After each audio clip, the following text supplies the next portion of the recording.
Hello everyone, welcome back to another review of The Bad Batch. Today I'm taking a look at Rescue on Ryloth, the first time in a little over 10 years that we return to the on Ryloth kind of naming scheme for episodes, which is kind of a little fun throwback. I don't think the Rebels episodes that were on Ryloth had, no, because it was like Hera's Heroes, and yeah, So yeah, it's fun to kind of have the on Ryloth back because, of course, the last three episodes to be named that were Storm over Ryloth, Innocence of Ryloth, and Liberty on Ryloth. So the ending it with Ryloth, fun to go back to that for the first time since season 1 of Clone Wars, back all the way in spring of 2009. Whoo, boy, I'm old. So I'm saying that a lot recently. It's like time just keeps moving on. So yeah, kind of what I was thinking would happen this episode after last episode. Oh, this one's going to be a little more straightforward, your typical episode of Bad Batch, where Bad Batch get involved, they plan out the mission, they execute the mission, then things blow up, they all go home, yay, the end. And yeah, that's pretty much what this episode was. A little bit more of a standard episode. Definitely, I think, preferred the last one because it was a little more out of the ordinary, and we returned to, and surprisingly, we returned to characters we hadn't seen in a while, and stuff like that, picking up with their stories where they left off in Clone Wars. But before we saw them in Rebels and stuff. So last episode was a little bit more different, special in that way. So I think I prefer last episode to this one. But this is a pretty good episode. Most notably, I feel like that this is the first time the Bad Batch are like, yeah, no thanks. No, even we can't do this. Which was surprising because, for the last 11 episodes, whatever episode we're on right now, however many episodes we've gone through, and then the 4 episodes of Clone Wars that they had, they were pretty much, we can do anything. Give us an objective, we'll go in and we'll accomplish it. No problem. And from what we've seen, yeah, that's accurate. They can do that. They've been able to just go into any location, stir up some trouble, and get back out pretty easily. This is sort of kind of the first time where they're like, I'm not sure about this. I mean, a little bit with Braca. They were sort of kind of a little bit like that with Braca, but they had Rex as a guide who sort of kind of knew where he was going, so they're like, okay, let's do this. But this episode, they get called in by Hera, and Hunter's just like, yep, nope, sorry, you're on your own, kid. We'll get you somewhere safe, but we're not going into another heavily patrolled and guarded Imperial installation again. Not after Raxus.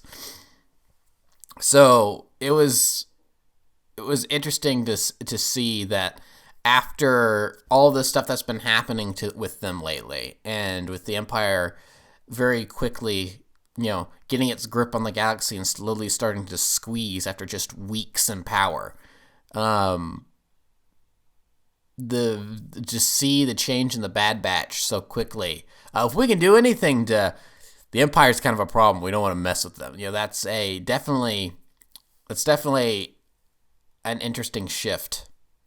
And I wonder if that's going to be something that was just in this episode, or if they're really going to start, trying to be a little more careful from here on out. Of course, Omega getting captured by Cad Bane, I think that gave them a little bit of a scare, so I think now they might be trying to be a little more careful. And, weighing their options and scoping out Lasso, and then deciding, no, this is not a good idea. We're going to need to get out of here. That's a little bit more of a cautious approach for the Bad Batch. So I will be watching closely to see if that is something that, because if they are starting to take a more cautious approach, I mean, as a group, that's character development for all of them. Where used to, they would just, they'd make plans and stuff, but they'd pretty much just go in guns blazing, gung-ho, and do whatever the heck they want just because they're so highly trained. But now they're like, maybe we should think about this. So a little harder than usual.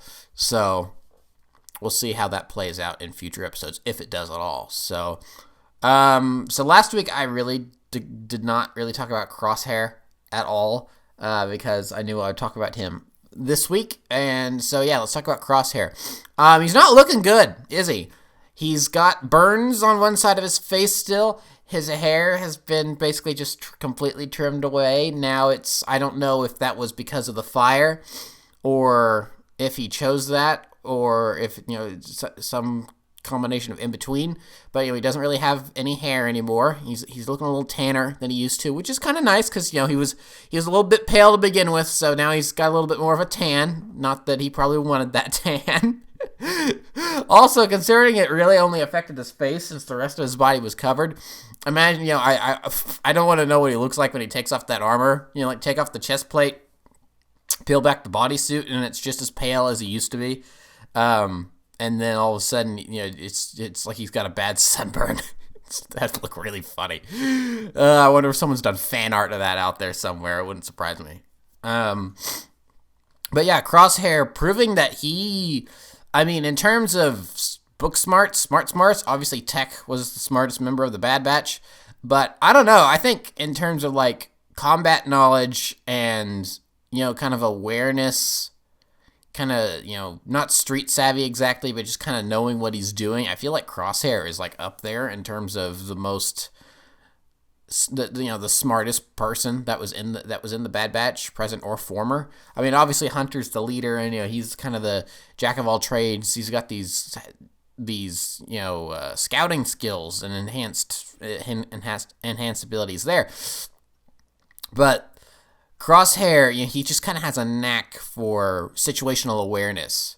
So the refinery is under attack. He knows Clone Force 99 is on Ryloth. He's like, No. That's too obvious. If I were still with the group, what would we be doing? We'd be using the refinery as a diversion.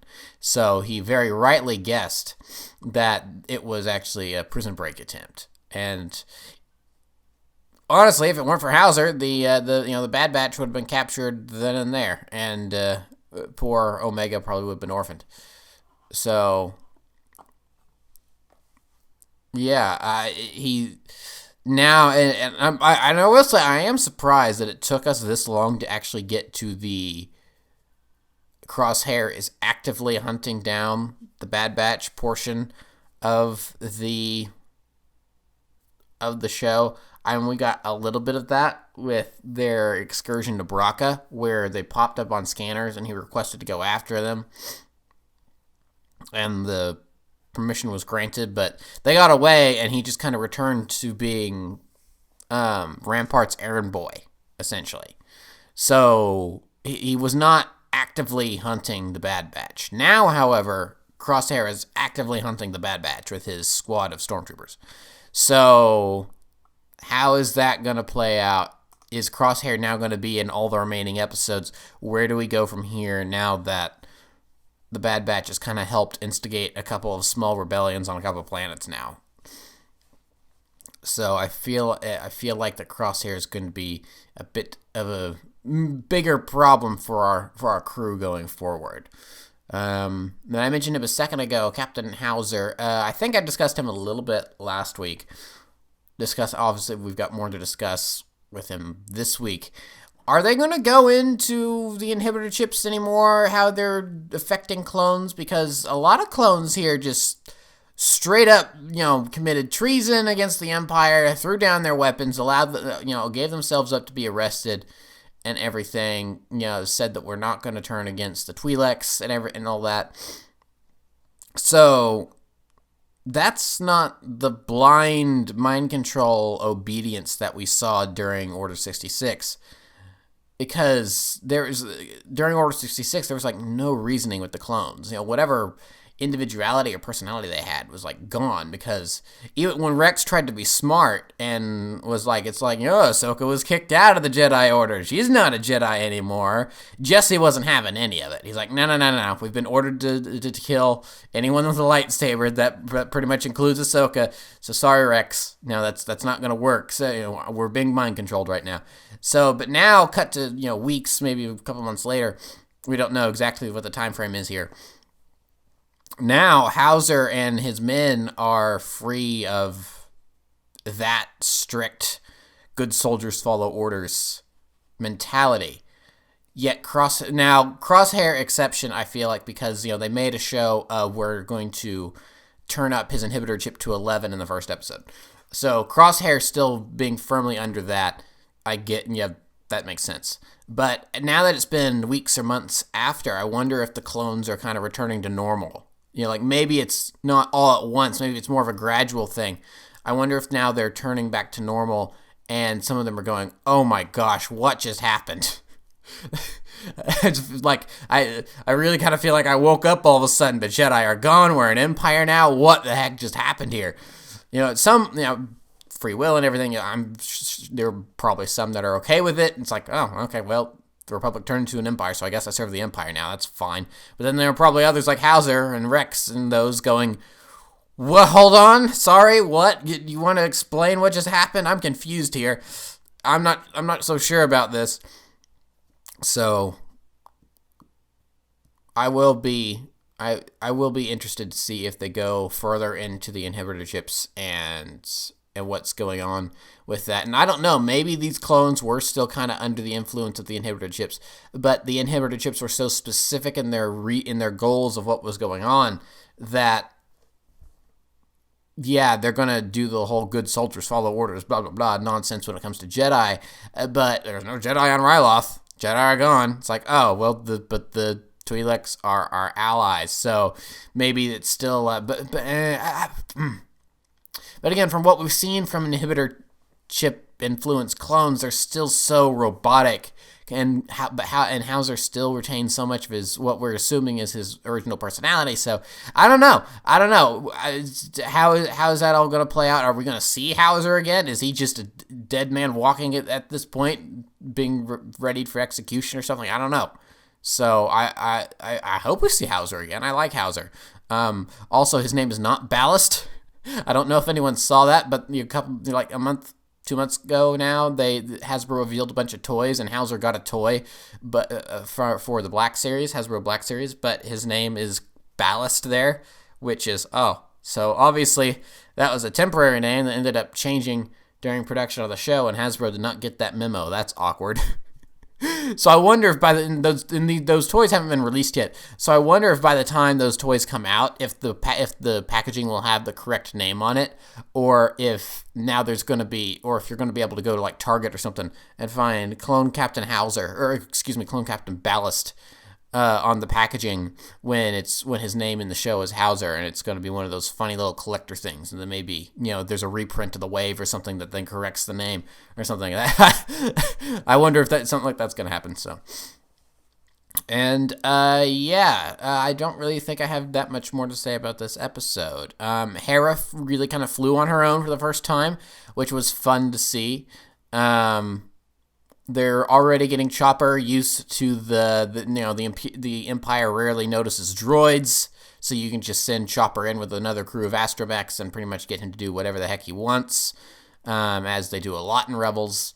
Chopper, takes out his first stormtroopers, sort of, kinda. I mean, at least he didn't kill them. Because, whoo, boy, I don't know if any of you guys have seen that post out there, but Chopper's got a body count. It's like he's kidding, it's like he has like 14,000 kills attributed to him alone, not through, direct combat or anything, but through like sabotage and stuff like that. Chopper has like 14,000 kills attributed to him, which is hysterical. It's like Chopper's a mass murderer.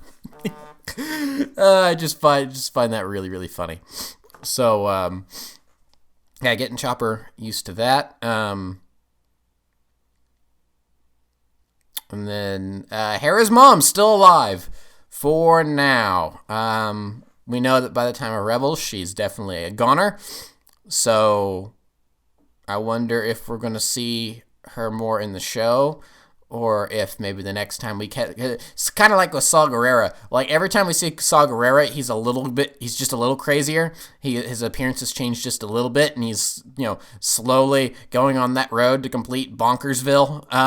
So I wonder if maybe like Hera's mom, where it's like we see Cham and Hera again a little bit later, and mom's dead, and or something like that. Then Hera's a little older, she could fly things better now or something like that. So Yeah, good episode. I liked it. Again, liked the last episode a little bit more just because it was a little bit different and a little bit of a surprise that way.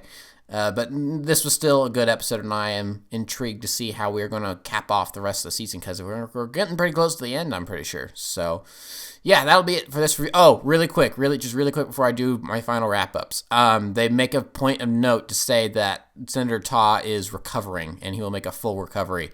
And I've seen some posts online, which I have to agree with. It's like, how did he survive a shot to the head? He's just that fat.